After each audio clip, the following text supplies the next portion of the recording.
Good morning, class! Good mood si ma'am ngayon na. Sana good mood lang siya gang mamaya. Bago tayo mag-start, mag-pray muna tayo, okay? Sino gusto mag-lead? Di ako marunong niyan, ikaw na lang. Lalo na ako. Di nga ako sumisimba eh. Wala. Pag walang pumunta sa harap, lahat kayo ia-absent ko! Bes, ikaw na lang. Ma'am, ako na lang po. Madali naman pala kayo kausap eh. Okay, class. So, dito na nagtatapos sa lesson natin. Oh, may isang oras pa pala tayo eh. Sige na, i-dismiss ko na kayo. Yes! Be, tara gala tayo. Tara be, buti na lang talaga dinismiss tayo agad. Aba, excited? Uwing-uwi? Ayaw niyo siguro sa subject ko, no? Maghihintay kayo hanggang 4 p.m. dito! Walang uuwi!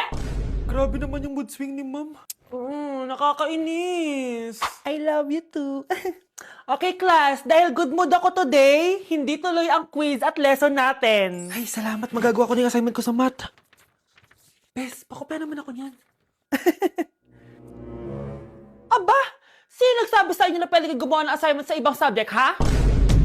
Ma'am. Talagang sinisira niyo mood ko, ha? Lahat kayo bagsak sa quiz! Excuse me, Ma'am Reyes? Bakit mo tinatakot ang mga anak ko?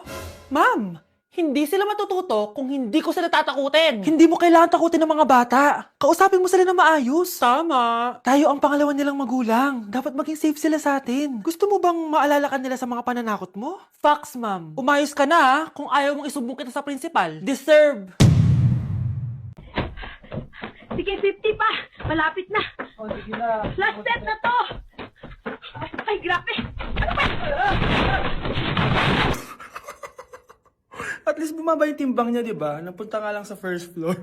Update sa nawala kong passport. 9 o'clock na ng umaga at literal na wala akong tulog sa kaka-overthink ko. So pupuntahan ko na yung store kung saan ko naiwan yung passport ko. Lord, sana nandun pa. Nag-search ako tapos 10 a.m. daw sila nagbubukas. So pupunta na tayo doon bago sila magbukas. So naglalakad lang ako papunta sa subway. Nandito na ako sa subway, guys, and kinakabahan na ako. Hindi ko talaga alam gagawin ko pag wala talaga doon. No, hindi pwede. Makakapag-Japan kami. Kasi sayang yung mga binayad ko, be.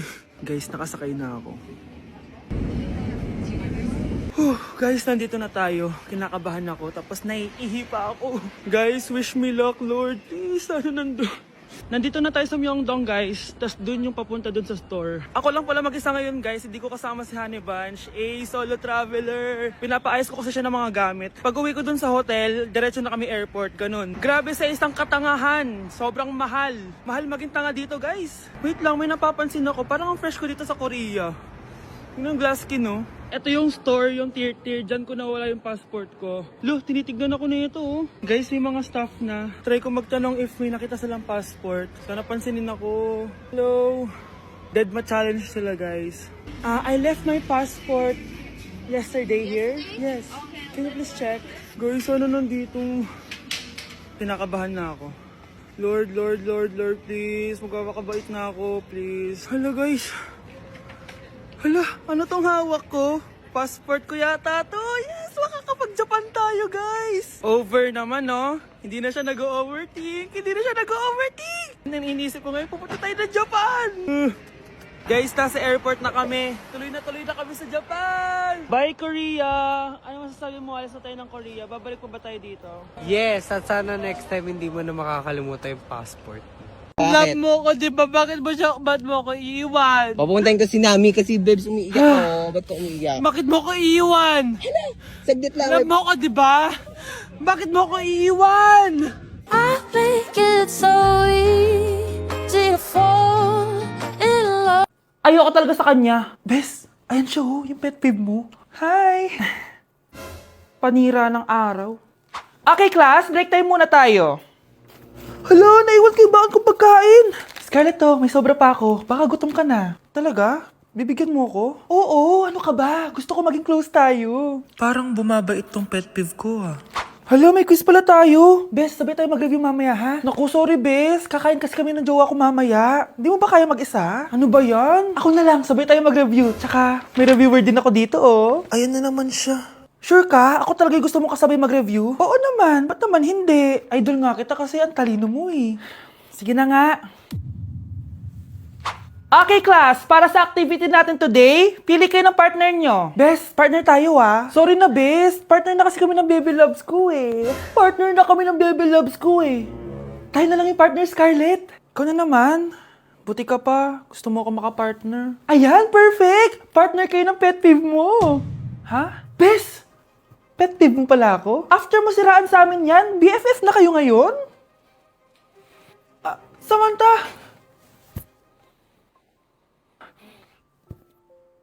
Samantha? Magpapaliwanag ako. Oh, ba't nandito ka? Pet peeve mo ako, di ba? Umalis ka na. Oo, pet peeve kita. Dati. Kasi ang sungit mo sa akin eh. Tapos palagi mo ako iniinis. Alam mo kung bakit? Kasi gusto kita. Ha? Wala. Never mind. Samantha!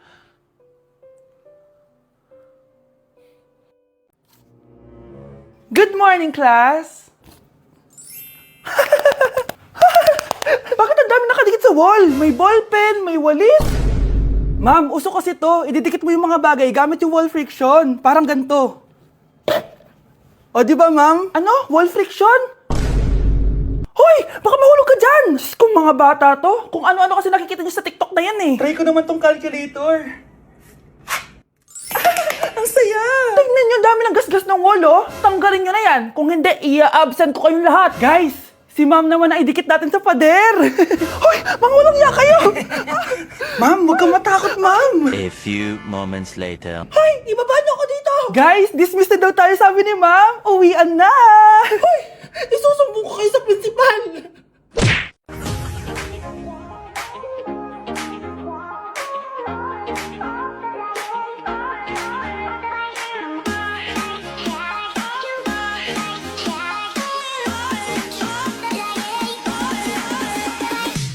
With my bestie, like everything fun. Big guy, big guy, big guy, big guy. SpongeBob, big guy, pants okay. SpongeBob, big guy, pants okay. Big guy, big guy, big guy, big guy. SpongeBob, big guy, pants okay. SpongeBob, big guy, pants okay. Dahil ikaw, bro, ang star na Pasko! May tatalo pa ba sa Pasko? Guys, January 4 na. Ibig sabihin, birthday na ni Kay bukas. Alam naman natin na walang pasok bukas kasi national holiday yun. Lahat tayo pupunta sa birthday ni Kay. Etong kapatid ko guys, hindi siya papasok bukas kasi...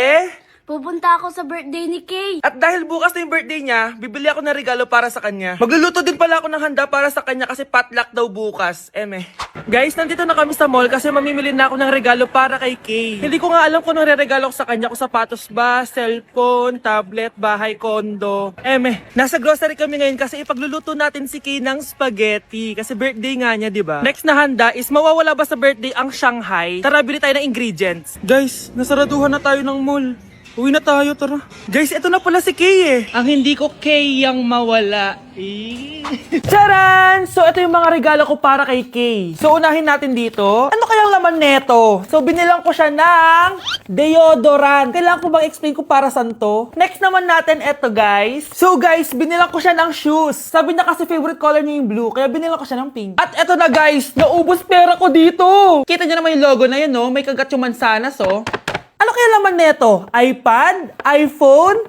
Ayun! De, joke lang guys, seryoso na talaga. Ito na talaga. In 3, 2, 1. Wow! Ayun no! Sorry Kay, ako muna mag-unbox nitong iPhone mo ah. Kay, kung nanonood ka man, sobrang magagamit mo to, promise. 3, 2, 1!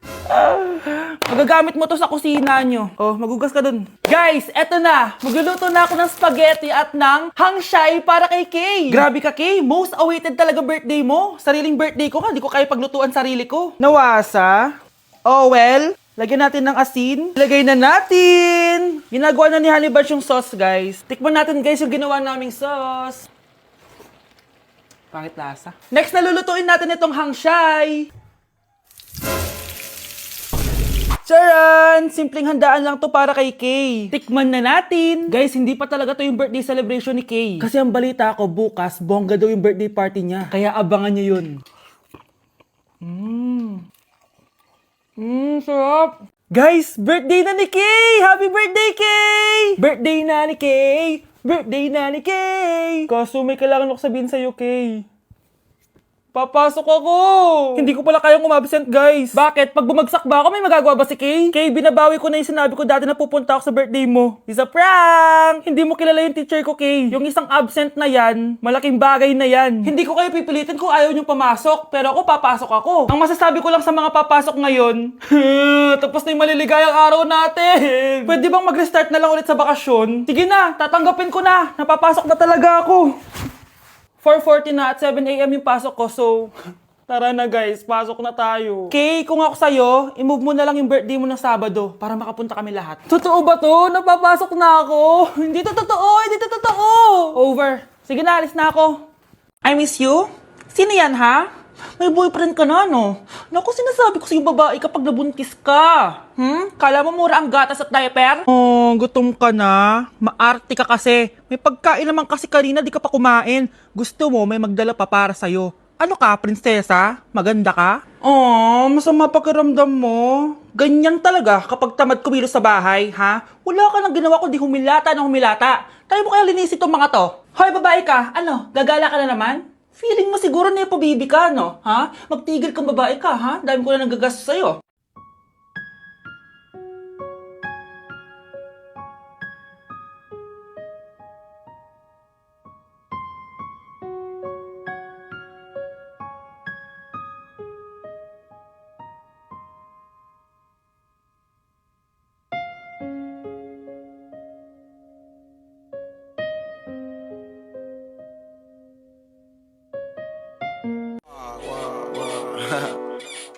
Back at you.